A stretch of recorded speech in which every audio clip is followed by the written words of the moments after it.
बिस्मिल्लाहिर्रहमानिर्रहीम। अस्सलाम वालेकुम दोस्तों, मैं वक़ास और आप देख रहे हैं वक़ास फ़लाही चैनल। दोस्तों, आज हम गुफ्तगू करने जा रहे हैं कोरोना क्राइसिस में इक़्तिदार की जंग। आज पूरी दुनिया में कोरोना क्राइसिस से पूरी दुनिया गुज़र रही है, जिसने पूरी दुनिया के माशी निज़ाम को और इंसानी सांसों को रोक रखा है। ऐसे चंद ममालिक हैं जिसने इस क्राइसिस से निकलने के लिए वैक्सीन का कामयाब तजर्बा किया है, जिनमें इंडिया, चाइना, रशिया, अमेरिका ने पूरी दुनिया में वैक्सीन भेजना शुरू कर दिया है और उसके ट्रायल भी हो चुके हैं और वो एक कामयाब दवा है। इंडिया अपने पड़ोसी मुल्कों को, जिसमें बांग्लादेश, मालदीव, श्रीलंका, म्यांमार, इन मुल्कों में अपनी वैक्सीन भेज रहा है। दूसरी तरफ इक़्तिदार की जंग भी मिडल ईस्ट से लेकर अफ्रीका तक जारी है, जिसमें दुनिया के बड़े प्लेयर अमेरिका, रूस, चाइना एक दूसरे को काउंटर करने के लिए बिल्कुल एक्टिव हैं। फॉरेन पॉलिसी ने एक आर्टिकल शाये किया था जिसकी हेडलाइन कुछ इस तरह है: Biden wants to compete with China, here's how. Biden चीन से मुकाबला करना चाहते हैं, वो कैसे।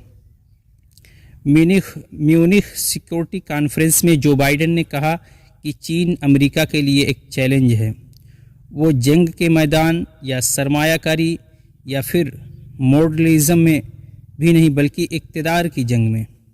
बाइडेन ने कहा कि यूरोप और एशिया में अमेरिकी इत्तेहादियों को हमें बढ़ाना और मजबूत करना होगा। इसी के मद्देनज़र रखते हुए बाइडेन इंतज़ामिया ने ईरान से एटॉमिक डील फिर से शुरू करने जा रहे हैं और ईरान को ऑफ़र दी है कि वो अपना एटॉमिक प्रोग्राम बंद करे, ताकि हम उस पर जो सैंक्शन पिछले दिनों लगा रखी है वो बंद कर दें। 2015 में ईरान ने और अमेरिका के दरमियान जो वो डील हुई थी वो ख़त्म हो चुकी है और फिर से जो बाइडेन चाहते हैं कि वो सैंक्शन हटाई जाए, ताकि ईरान को भी अपने साथ मिलाया जाए और उसका जो न्यूक्लियर प्रोग्राम है वो बंद हो। और ईरान की जो इंतज़ामिया है उसने अमेरिका को इस बात की इजाज़त दी है कि हम इस बात से इत्तेफाक रखते हैं कि हम अपना न्यूक्लियर प्रोग्राम बंद करेंगे और जो इंटरनेशनल वॉच न्यूक्लियर प्रोग्राम है, जो संस्था है उसकी अमेरिका की, वो 3 महीने ईरान में उसका मुआयना करेगी।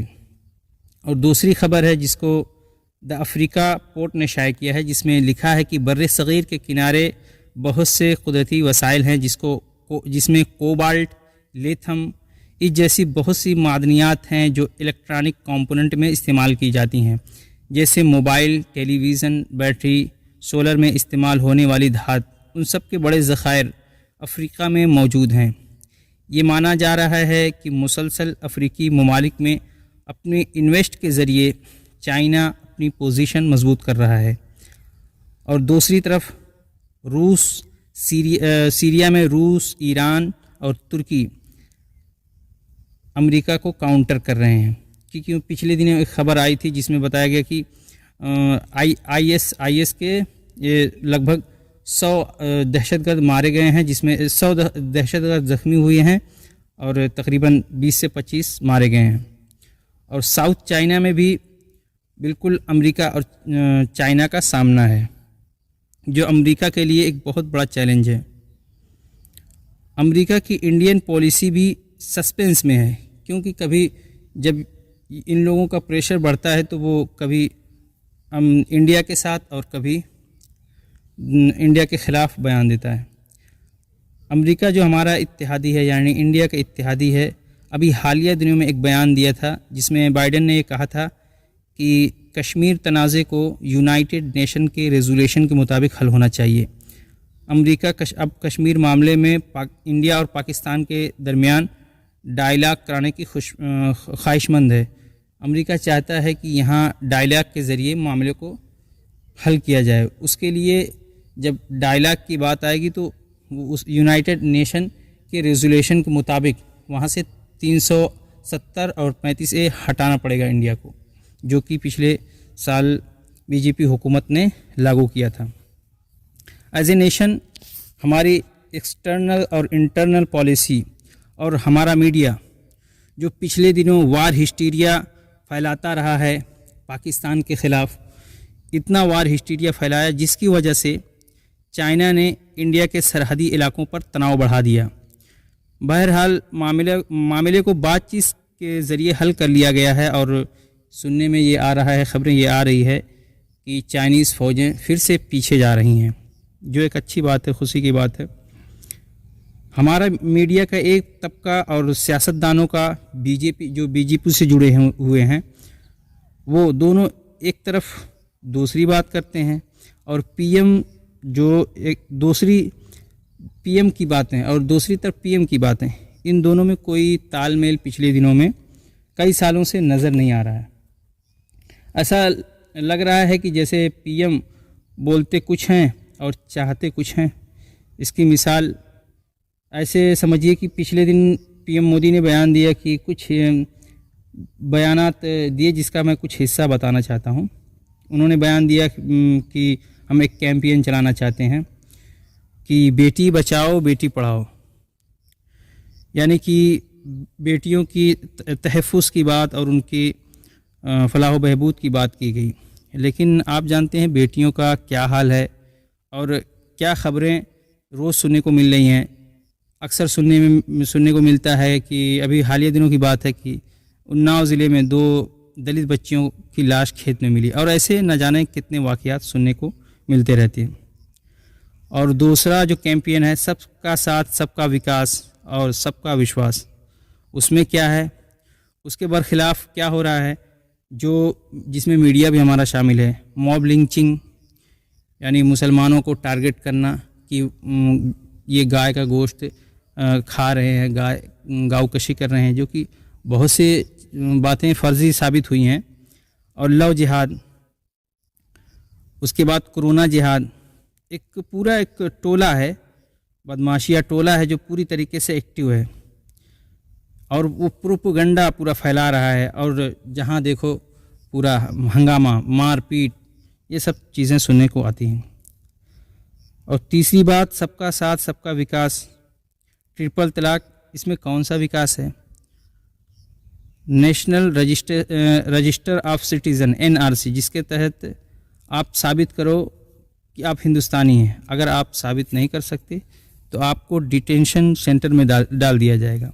CAA act, the citizen amendment act, जिसके तहत गैर मुस्लिमों को हिंदुस्तान में रहने की इजाज़त मिलेगी जो बाहर से आए हैं, मगर उन मुसलमानों को नहीं जो NRC में ख़ुद को हिंदुस्तानी शहरी साबित करना पाएँ, यानी उनका किसी भी तरीके से वो अपने आप को प्रूफ नहीं कर पाते कि हम हिंदुस्तानी हैं, या तो अगरचे वो 100 सालों से हिंदुस्तान में रह रहे हैं तो इनको हिंदुस्तान में रहने की इजाज़त नहीं है। इसमें कौन सी भरोसे की बात है?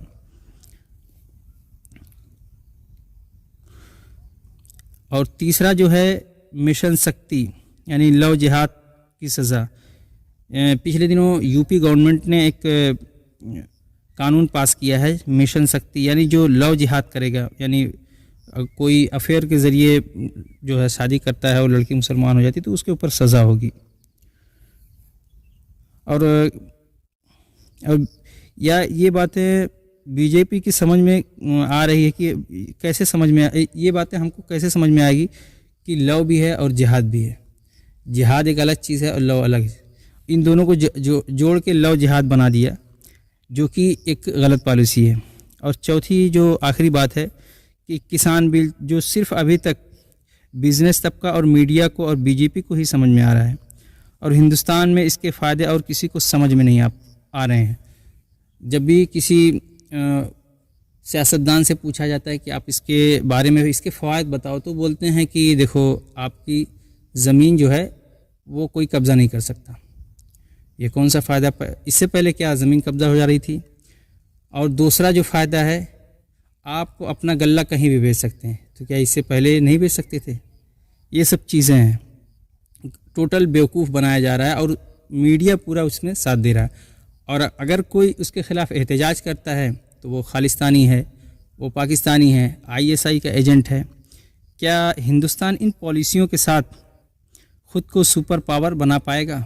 जैसा कि हमारे पीएम साहब ने कहा कि हम पिछले दिनों यानी कि जो पिछली जो जंगें हुई, जो वर्ल्ड आर्डर नए लागू हुए, उसमें हम सेटलमेंट होते रहे हैं, लेकिन अब हम सेटलमेंट नहीं होंगे, हम एक लीडर के तौर पर उभर कर आएंगे कि हम इन पॉलिसियों के साथ, जहां पर मुल्क में पूरी तौर से अफरा तफरी है, ऐसे माहौल में क्या हम सुपर पावर बन पाएंगे? क्या हम माशी तौर पर अपना लोहा मनवा पाएंगे? आपकी क्या राय है? आप इसको कमेंट में ज़रूर बताएं। इसी के साथ हम अपनी गुफ्तगू ख़त्म करते हैं। अस्सलाम वालेकुम, खुदा हाफ़िज़।